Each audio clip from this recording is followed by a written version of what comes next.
This audio program by Radio AI is generated using artificial intelligence technologies.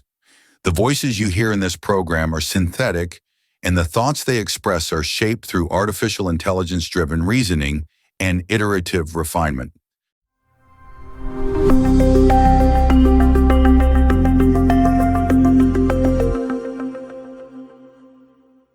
Welcome to Radio AI. We're the place where we jump headfirst into those big questions, the ones that really make you pause and think. And today, well, we're diving into one of those truly fundamental puzzles. It sits right at the heart of what it means to be human. Are we defined more by the choices we make, or more by the circumstances we happen to find ourselves in? Now, this isn't just some abstract philosophical debate, is it? No, not at all. It touches our everyday lives, how we view success, failure. Right, even how we understand each other. It's really all about that fascinating tension, that push and pull between our freedom to act, our agency, and all the influences that, shape our paths. Okay, so let's try and unpack this. There's a really powerful argument out there that says we are fundamentally self-determining beings. This view really leans into the idea of human agency, basically, our capacity to choose and then act on those choices. Now, nobody's suggesting our choices are completely unlimited, but thinkers have endlessly debated just how much actual wiggle room we have. That's true. You've got philosophical ideas like determinism on one side, which says everything's inevitable, right? Like links in a chain. Exactly. Every event, including our actions, is just the necessary result of what came before. A massive chain reaction, as you said. But then on the other end, you have libertarian free will. This view argues we can genuinely choose, completely independent of those prior causes. A truly free choice, uncaused. That sounds pretty radical. It is, but there's also a middle ground that many people find more, relatable. It's called compatibilism. Yeah. And compatibilism suggests that even with certain constraints, real meaningful choice is still possible. So it's a bit like, say, driving a car. Yeah. You're constrained by the road, the car itself, the traffic rules. Right. But you still choose your destination and, to some extent, how you navigate there. Precisely. And what's truly intriguing here is how this idea of, let's call it constrained choice, echoes in social understanding too. How so? Well, take the concept of bounded rationality from social theory and economics. It basically acknowledges that when we make decisions, we're always doing it within certain limits. Limits like? Like the information we actually have available, our own cognitive processing power, how much we can actually think through. Sure. And the specific environment we're in at that moment. We can't possibly weigh every single option or perfectly predict every outcome. It's just not feasible. Okay, that makes sense. But, and this is the key part, even with these very real limits, the belief persists, doesn't it? That we are still the architects of our lives. Yeah. That we shape our reality through the sum total of those decisions, the big ones and the small ones. Absolutely. And proponents of this choice-centric view often use a powerful kind of scenario to illustrate it. Imagine two people starting out from incredibly challenging backgrounds, similar disadvantages, maybe poverty, tough neighborhoods. Okay. And one of them somehow, against all the odds, shows just amazing resilience. They make choices that carve out a completely new path, maybe find success, build a stable life. While the other perhaps follows a more predictable trajectory, conforming more to the expectations of their surroundings. Exactly. And here's where it gets really interesting for the agency advocates. They'd argue that this difference, this divergence, isn't just dumb luck. Right. They see it as proof. Proof of the power of individual will, of personal values driving those choices. It suggests our very identity, our sense of meaning, actually comes directly from the act of choosing, even when the options feel incredibly narrow. That's a compelling argument for personal power. It is. But then you have to ask, what if our choices aren't quite as free as we like to think they are? The counter argument. Yeah, and this brings us straight to the other perspective, the one that puts the foundational role of our circumstances right front and center. The context we're embedded in. Exactly. Think about it. Yeah. Your biological inheritance, the genes you get from your parents, your early upbringing, the family dynamics, the attachment styles, your socioeconomic context, the money your family has, the neighborhood, the opportunities or lack thereof. Yeah, the resources available. And even the cultural norms, the unspoken rules and values that you absorb from day one. These aren't just, background noise. No, proponents of this view would say they establish the parameters of the possible. Parameters of the possible. I like that. They define the playing field, right? Yeah. They set the stage for what choices even seem conceivable or realistic to us. Exactly. And if we connect this to the bigger picture, from this viewpoint, it becomes clear that even the choices we think we're freely making are often deeply conditioned by things like prior experiences, by values we've internalized, maybe without even realizing it, Right. and by very real external pressures, social expectations, economic needs, systemic biases. So psychology must have something to say about this. Oh, absolutely. Developmental psychology, for instance, offers really compelling evidence. Research consistently shows that factors like early attachment security, consistent access to resources, the quality of education, these things strongly influence not just our later behavior, but our actual capacity for making certain kinds of decisions. It shapes our executive functions, our risk assessment. Wow. So the environment isn't just limiting the menu of options. Exactly. It's actively shaping the diner. It shapes the very preferences, the attitudes, the cognitive tools that drive our decisions in the first place. That's like the current shaping the riverbed, which then directs the flow of the water. That's a great analogy. The influence is deep and often invisible to us in the moment of choosing. And it gets even more layered, doesn't it, when we zoom out and consider wider cultural and historical contexts? Absolutely. Different societies, different eras place vastly different weight on personal autonomy versus, say, collective fate or duty. Can you give an example? Sure. Think about a culture that deeply values collective harmony. Maybe group consensus is paramount. In that context, a choice might be seen less as your individual expression and more as reflecting your role within the group or upholding tradition or ensuring communal well-being. Your sense of self is deeply interwoven with the community. Okay. And contrast that with? Contrast that with a culture, maybe like many Western societies today, that fiercely prizes individualism and self-reliance. Right. Here, personal achievement, making your own way, choosing your own path that's seen as absolutely central to who you are, to your value.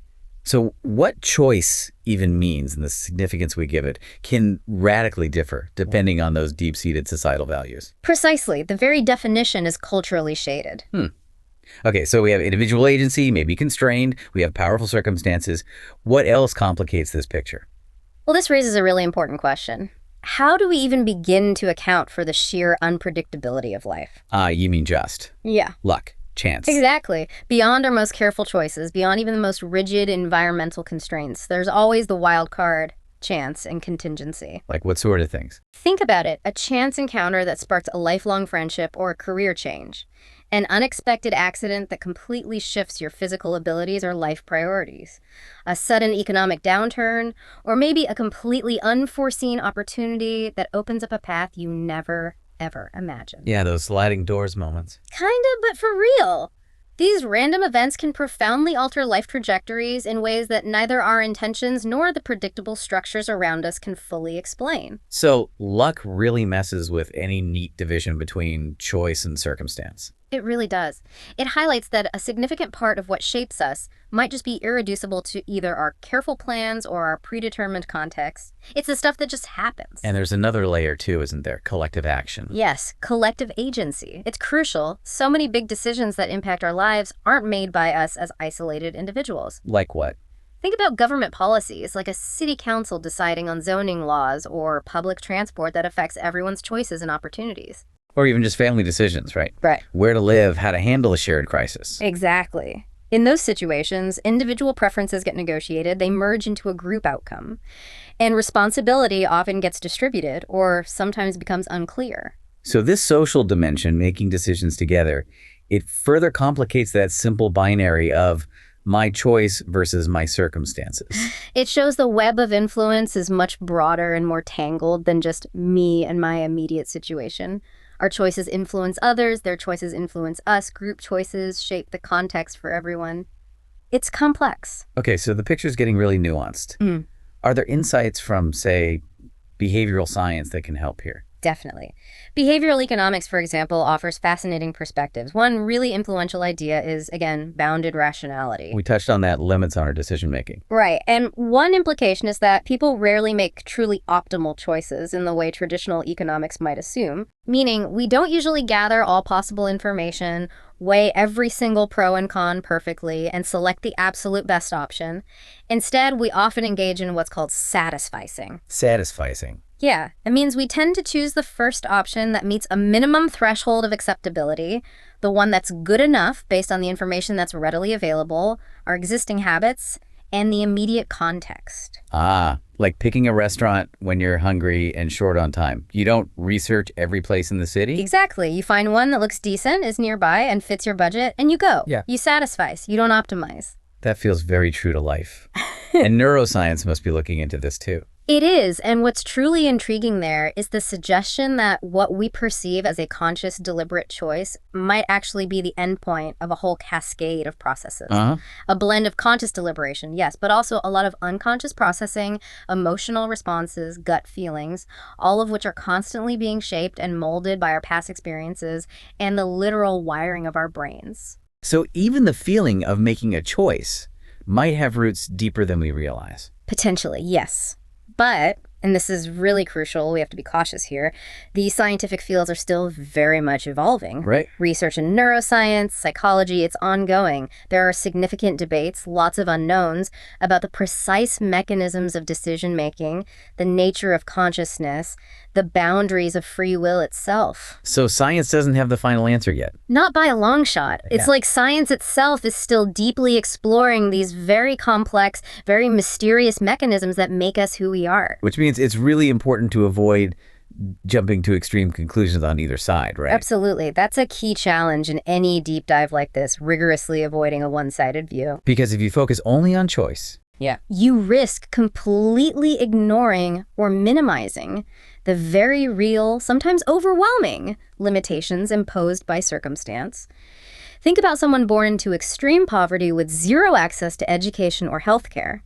To talk about their choice to succeed in the same way as someone born with every advantage, well, it misses something crucial, doesn't it? it feels unjust. Yeah, the theoretical possibility of choice isn't the same as having meaningful options. Exactly. But conversely, if you adopt a strictly deterministic or circumstantial view, saying it's all about context, And what? then you fail to account for those truly remarkable cases, individuals who genuinely seem to overcome or transcend their initial environment, people who display incredible resilience or creativity or a radical kind of autonomy against staggering odds. The outliers who break the mold. Yes. Those edge cases really highlight the limitations of saying it's only circumstance. Neither extreme perspective seems to capture the full picture. Okay, so given all these complexities, agency limits, context, culture, chance, collective action, where does that leave us? How do modern thinkers try to put this together? Well, many contemporary philosophical and social theories really lean into this idea of a dynamic interplay. Dynamic interplay. Between what? Between our agency, our ability to act and choose, and the structures, the contexts around us. In this view, our identity isn't some fixed thing determined at the start. It's more like something emerging. Exactly. Emerging from an ongoing, fluid negotiation between the self, who we are, what we want, and the world we actually live in. So our ability to choose is always shaped by the context. Yes, it's contextually situated. And this sounds like the recursive part. The environment itself can also be changed by our choices. Precisely. It's a two-way street, a feedback loop. The accumulation of individual and collective choices, actions, resistances, they don't just change us internally. Right? They can actually reshape the environment over time. Yes. Think about social movements, repeated acts of resistance, innovation, even just adapting creatively to constraints. These actions can incrementally alter the social landscape, the available opportunities, the cultural norms. Potentially opening up new possibilities for self-definition, not just for us, but for others too. That's the idea. Agency isn't just exercise within a context, it can also transform the context. That feels like a much more dynamic and maybe hopeful picture. It can be, though connecting this to the bigger picture, this dynamic view really challenges us, doesn't it? It makes us ask if we truly change fundamentally over time. Or if there's some core us that stays the same. Right. This idea of identity as fluid, constantly negotiated, is one powerful philosophical stance. But it's not the only one. Other traditions hold what you might call an essentialist view, Essentialist. meaning they posit that there are core, perhaps unchanging aspects of who we are, a fundamental nature. Maybe that remains constant, regardless of context or choice or even chance, like a personal true north. Ah, okay. So that offers a different perspective on identity stability versus its fluidity. Exactly. It's another important thread in this whole conversation, inviting reflection on whether we are constantly becoming or if, at some deep level, we always remain essentially who we are. So it seems the big question we started with, are we defined more by choice or circumstance? Might not have a single, simple, general answer that fits everyone. It really doesn't look like it. Instead, the process of becoming who we are, our identity, it seems to be forged in this incredibly complex, ongoing interplay An interplay of freedom and constraint, of action and context, of luck and intention. and of individual choices alongside collective forces. The boundaries just seem porous, constantly shifting. Yeah, neither agency alone nor structure alone can really capture the full richness and, frankly, the messiness of human experience. So perhaps our identities aren't static products, finished things decided by either our will or our environment. Maybe they're more like ongoing projects. Or, depending on your philosophical leaning, perhaps they are those fixed cores navigating a changing world. But in either case, involving multiple sources constantly in dialogue, constantly interacting. That seems closer to the mark. And this raises some important final thoughts for you, our listeners. How might our understanding of things like responsibility or achievement or even justice, how might those change if we really recalibrated our beliefs about where our identity comes from? That's a huge question. It is. And in navigating our own lives day to day, can becoming more aware of this intricate interplay choice, circumstance, chance, can that inform not only how we see ourselves, but also how we relate to other people whose paths have been so differently marked by all these forces? Food for thought, definitely. Thank you so much for joining us for this deep dive here on Radio AI. We genuinely love to hear your thoughts or reflections on all of this in the comments below. Hope to have you with us again on Radio AI. Until next time.